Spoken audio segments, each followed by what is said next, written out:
Isa ring magandang isama sa paggawa na lang sa itong pandakake. Maraming klaseng pandakake. At ito ay isang variety ng pandakake. Pag yung yan ang dahon, no? Wala lang ang bunga ngayon. At pag yung may dagta yan, ito ay isang halamang madagta. Itong halamang madagta. Pandakake.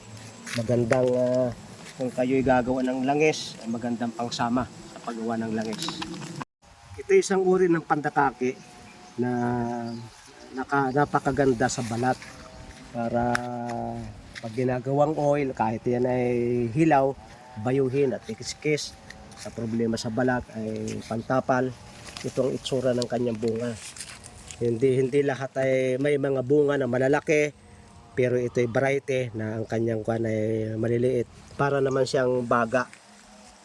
Ang kanyang bunga ay parang baga. Tingnan niyo. Parang baga na. Hindi siya parang kidney, pero siya ay parang baga. Dalawa din. Pag siya bumunga ay lagi din laman yung kuwan ay dalawa din. Ang kanyang kuwan magkadikit din. Yung puno ng dalawang bunga ay magkadikit din. Yung isang klase ng pandakake ay kahit maliit pa, malaki yung kanyang bunga. Yan ay parehong madagta. Ako'y nakakita ng malaking puno ito. Ang gandang tingnan pagka bumubunga na talagang namumula sa taas. Ganitong itsura itong pandakake. Natanggal na yung kanyang buto, nalaglag na. Parang dalawa din siya, oh.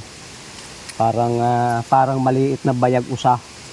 Pero ang mga para bagang kan ito. Ano ba ito? Parang baga. Parang lungs di lamang ay nakagayon. Doble din. Ito'y halamang madagta. Nung kami mga bata pa pag may sore eyes, dinadala kami ng lula namin at pinapatakan ito. Ang pandakake, napakagandang gawing langis na pampahid sa mga sugat, sa mga makakapit. Ito ang kwanya dagta, ang magic. At pinapahid namin sa mga bukol-bukol sa sugat-sugat, pinapahid ganyan. Sa kurikong pinapahid, pandakake ganyan ang kanyang. Maraming klaseng pandakake, mayroong ganyan lang katataas, ito medyo lumalaki. Maraming salamat sa inyong pagsubaybay sa Natural Wellness si Pastor Vito.